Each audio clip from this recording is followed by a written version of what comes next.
Good morning from Panhandle Outdoors with Winston Chester. Panhandle Outdoors, your source for fishing, hunting, and information for folks who enjoy the great outdoors.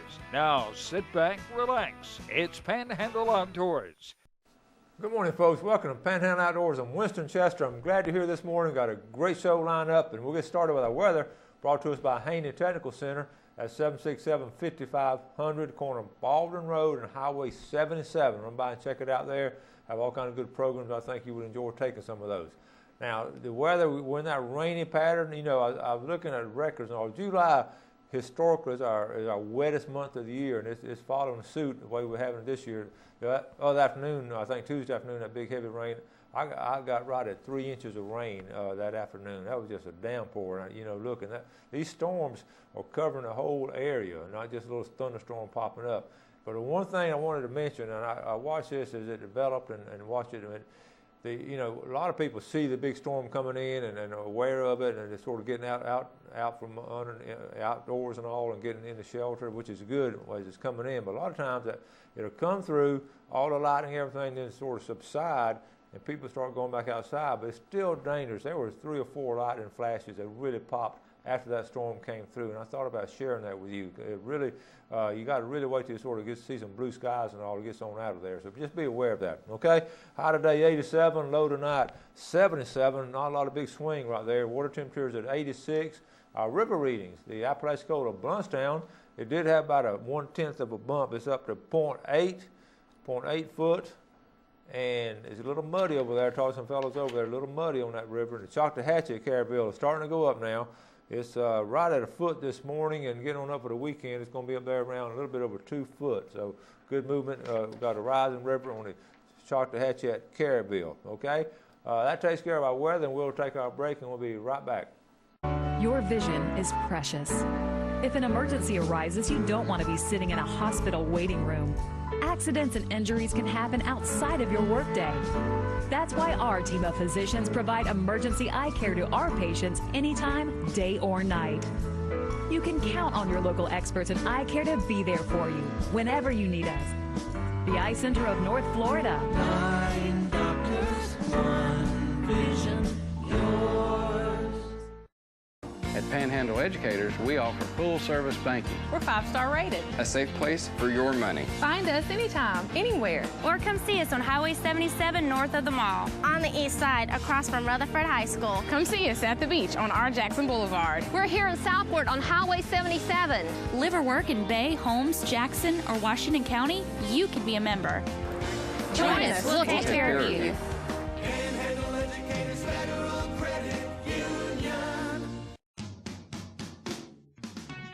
Come join the Panhandle Outdoors team. Beat the rush and stock up on our team shirts and hats in a wide variety of colors and sizes. For your convenience, we offer a Panhandle Outdoors shop at panhandleoutdoors.net. Simply visit our website and click shop. You can also check out our selection at Sunjammers Water Sports on Panama City Beach. Come join the Panhandle Outdoors team. We are so lucky to live in North Florida. We have some of the best fresh and saltwater fishing in the world. My biggest problem is not catching fish, but trying to decide what kind of fish I want to catch.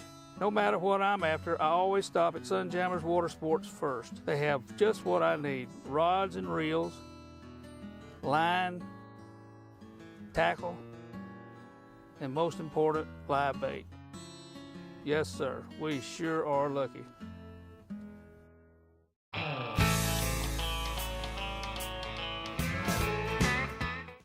All right, welcome back, and welcome Stan Kirkland. Oh, good to see you, Winston. How you doing? Always great to have Stan here. He's brought some really interesting stuff this morning. So, have you been busy lately?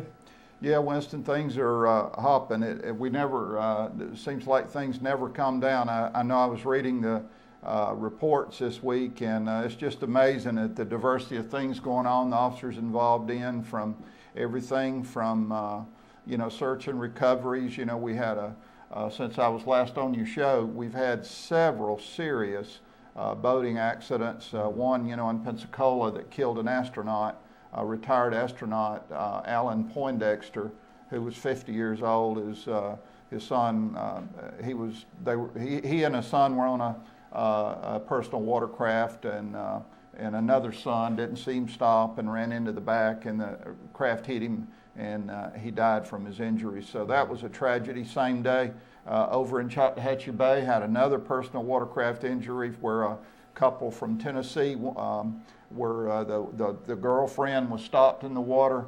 The boyfriend thought she was going to move and was, I don't know if he was trying to spray her with water or what, but anyway, he ended up hitting her craft, and she had some pretty nasty injuries, broken leg, broken hip, and that sort of thing. So then we had 2 other boating accidents the same day. Boat turned over in the Gulf, where people are taking out small boats on days where they shouldn't take them out. You know, if you got 4 to 5 foot seas and you got a 17-foot boat, or you know, a small boat, you don't need to be going offshore. I know there are a lot of people in smaller craft that on good days will go 4, 5, 10 miles, but you really need to watch the weather, the tides.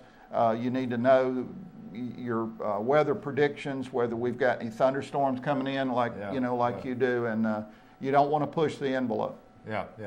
And also, I saw on your report you had a BUI arrest over here at San Andrew State Park. Yeah, Mike Godwin, great case where somebody was coming into the park there at the boat ramp. They were intoxicated, as it turned out. They almost ran over 2 other boats. They got them out. They performed. Took them to jail. Got a breathalyzer, and the person was put in jail. It's a good point to bring up. It's perfectly legal in Florida. We want people to go out and enjoy themselves. It is legal in Florida if a person drinks, if they're a passenger in a vessel. But if they're the operator of that vessel, they are not allowed to do that. And if an officer suspects that you're operating under the influence, male or female, it doesn't matter. They're going to perform, they're going to go through a series of steps. And if you're intoxicated, you go off the water, you get to ride to the jail, and you get to spend 8 hours in the jail. It's just that simple. And it's serious business. People say, well, I'm out on the water. It really shouldn't matter. But if you're operating a boat and you're intoxicated, you're going to get under a wheel of a car, and you're going to endanger everybody on the highway. So that's the reason the law's like that. Yeah. And we talk about it over and over again. You just don't mix alcohol and outdoors. To me, it just never made sense to me. But anyway, we were talking about training the kids at a young age to enjoy the outdoors and all. But animals in themselves sometimes get trained. I think you've got a photo where Officer Dennis Palmer the other day here in Bay County drove up on this alligator. This is about I think he said it was about a 7-8 foot alligator. Here in Bay County, that was he had followed him over a mile where he had seen his tracks, and then he drove up on him, and the gator was trucking toward Deer Point Lake, and he still had a mile and a half to go when he drove up on him. Nobody around, the gator just hoofing it down the side of the road. What's fascinating about that, we talk about GPS. These animals, they don't have a GPS, but they know water is in that direction. Yeah, it's amazing. And, of course, in the Glades, I've heard before, talking to some of our older officers, they followed alligator tracks for 10 miles where they would walk, for instance, a levee headed toward a body of water where they in times of drought. And that's just amazing to me that an animal has that innate ability to do that. But speaking of alligators, let me mention this. We're close to our alligator hunting season. In just a month, actually less than a month, we'll have our, I think we started this, if I'm not mistaken, in 1988, and we started alligator hunting here in Florida. They were, at one time, they were as endangered as any animal we thought we had, but the numbers of alligators come back. Our population today stands about 1.3 million alligators. We're second to Louisiana in numbers of alligators. We have a pretty liberal harvest. It's down a little bit this year. We issued 5,400 permits. Last year, I think we issued 6,900, but we've got the numbers reflect the number of adult alligators that we feel like can be comfortably removed. Those 5,400 permits, each person can kill 2 alligators. One of the complaints, you know, you see a lot of stuff and you hear a lot of people that say things that really aren't grounded in fact, but one of the things that we've heard is that non-residents get too many of these permits. Well, the truth of the matter is, and I talked to our alligator people yesterday that handle the program, and less than 1% of the permits of those 5,400 go to non-residents. So, less than 54, 55 permits go to non-residents. A permit for a resident costs $272. A permit for a non-resident costs $1,022. So it is more expensive, but we don't tell non-residents they can't apply. They're in the system like everybody else. Yeah. But hide prices are starting to rebound. Meat prices are holding steady and doing good. Over the last year or two, a lot of your processors they weren't really interested in buying more gators from these people. Yeah. There were people hunters killing gators, but they were, in some cases, even disposing of the hides because the hides just were not valuable. But we've come back, the price of alligator hides and meat has come back from the low point back in 2009 when the economy tanked. And so a lot of your buyers now, and of course, I'm saying this because if you've got a quality, if you're a hunter and you got a permit and you got a couple of quality gators, bigger gators, they're not beat up from fighting with other gators, then what will happen is your processor, who generally most people like to deal with, they can turn around then. That processor can turn around and sell those hides. Buyers for these big companies, these big tanneries, like good hides. In fact, this year, some of the hide sales already have been from alligators hides held from last year.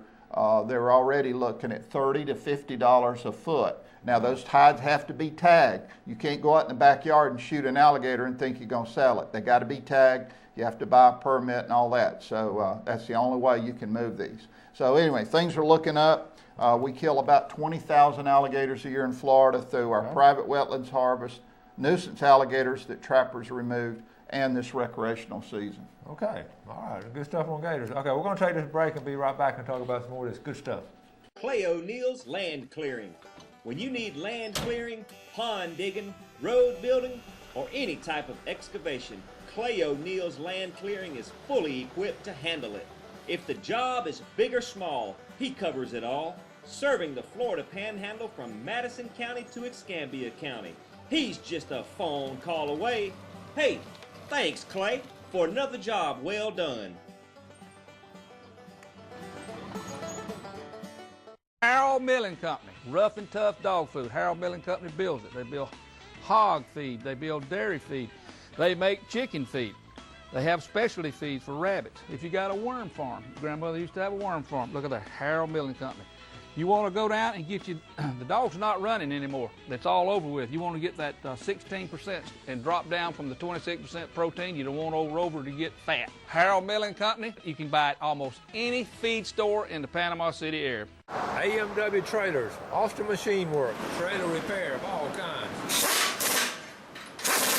Folks, you always need to check your wiring. This is a great place to get it done, right here. Trailers of all sizes. Folks, check out this all aluminum trailer. That's what they specialize in over here at AMW. You get one of these, you won't need to get another one. Going down in a big, blue, beautiful building in downtown Millville. Get you one of those new aluminum trailers and get yours fixed right here at AMW Trailers. When you stop by Blue Water Outriggers, you will find everything for your outdoor adventure. Stock up on all your favorite brands and shop for some of the latest outdoor gear and accessories. You can also shop online and have your orders delivered straight to your home. Our flagship store is nestled right off of Highway 98 in the Port City Shopping Center, just steps away from the Port St. Joe Marina. You will love our selection, our prices, and our friendly service.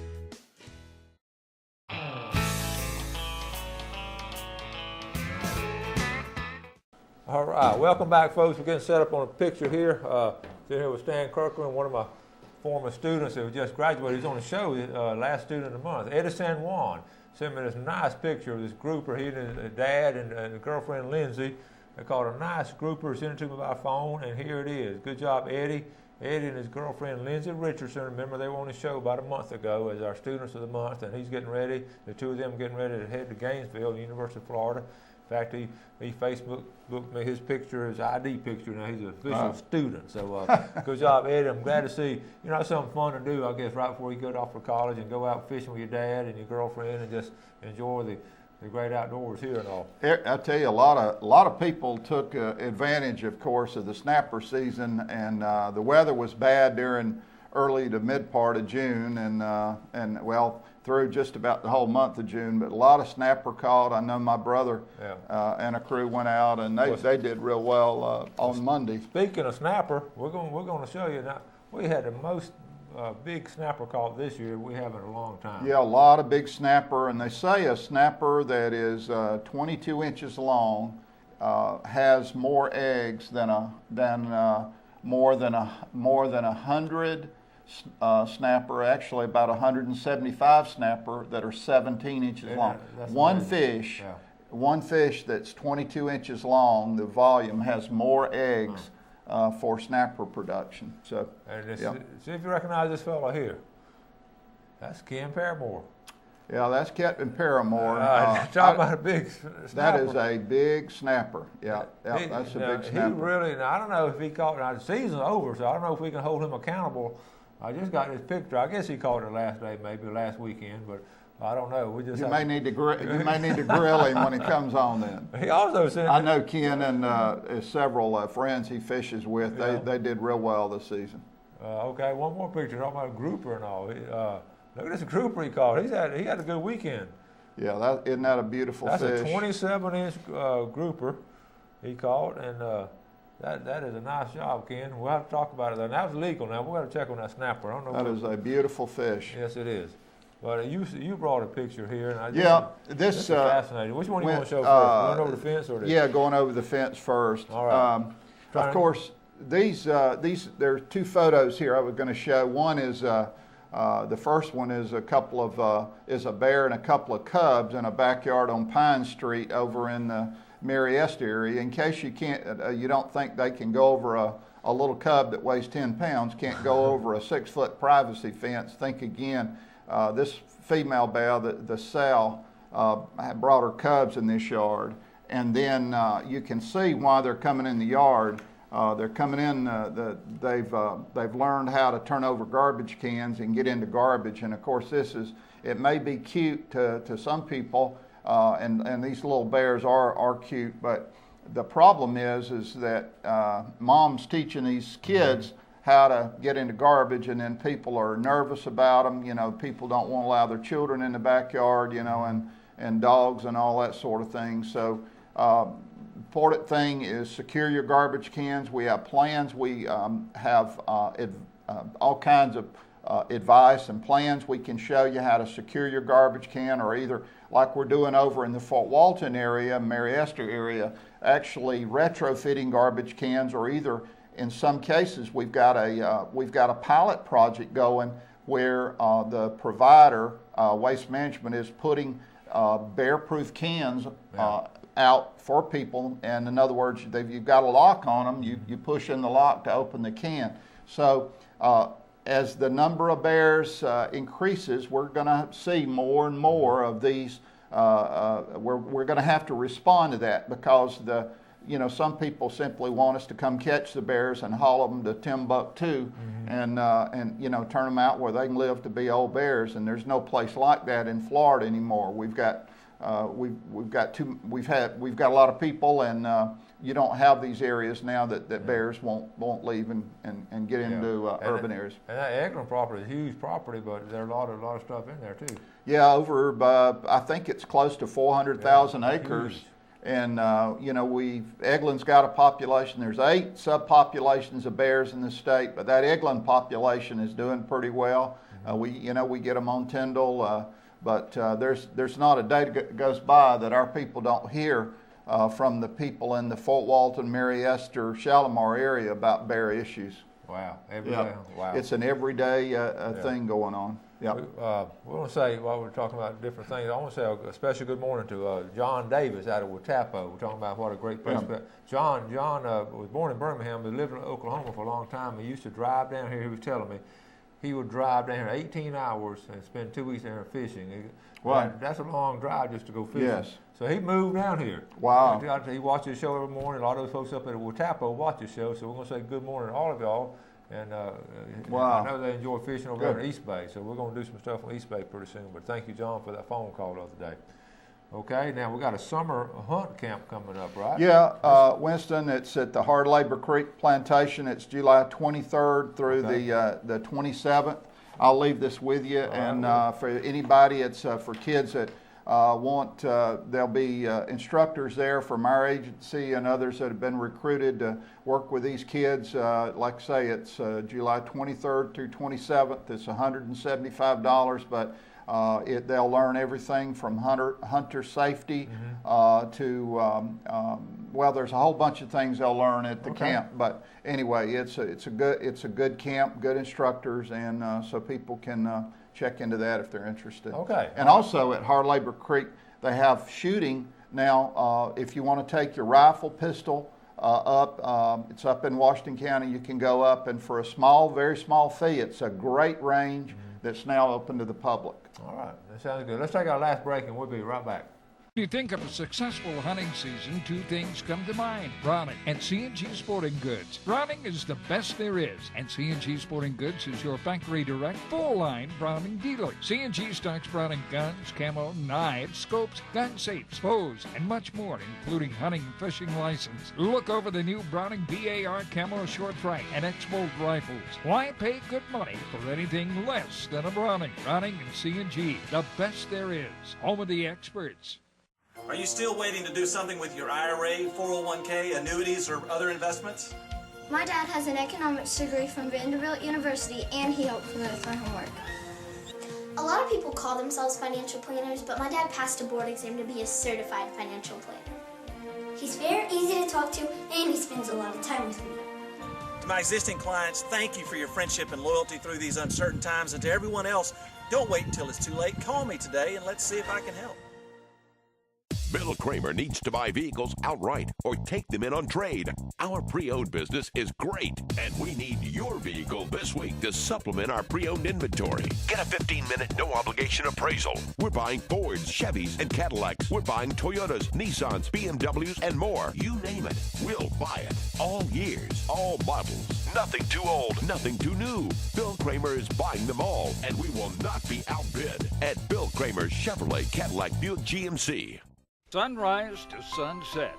A walk through nature takes you on a journey of Florida's Emerald Coast. You'll encounter the wildlife, birds, lighthouses, indigenous to the beautiful land and seascapes of Florida. Set to the sounds of nature and enhanced with easy listening music. Only $14.95 plus $4.95 shipping and handling. NatureWalkDVD.com or send check or money order to the address on the screen. A walk through nature. Visually stunning.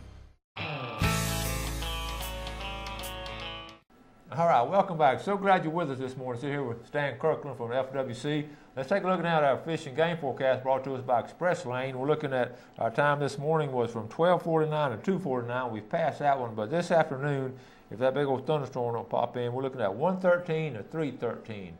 113 to 313 this afternoon, brought to us by Express Lane, American owned and American operated.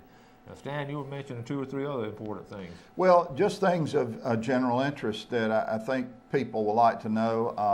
One is our agency just finished the latest bald eagle counts. The numbers are in from around the state, and we do the surveys of the active nest. And of course, you don't know, well, the surveyors know whether there's 1 or 2 offspring in a nest.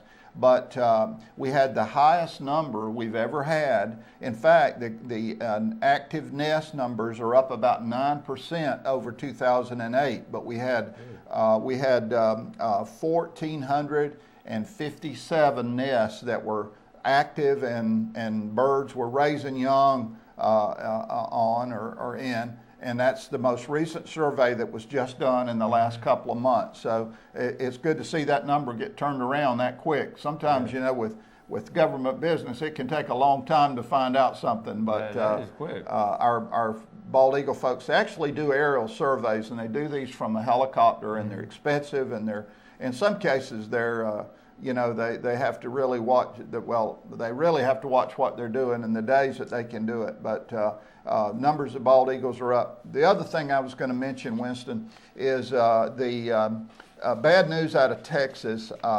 Chronic wasting disease, which is a disease that affects white-tailed deer, mule deer, elk and all, has been found in West Texas, really near the New Mexico border. It's apparently in a wild mule deer population. There's 19 states and 2 Canadian provinces where chronic wasting disease is now found.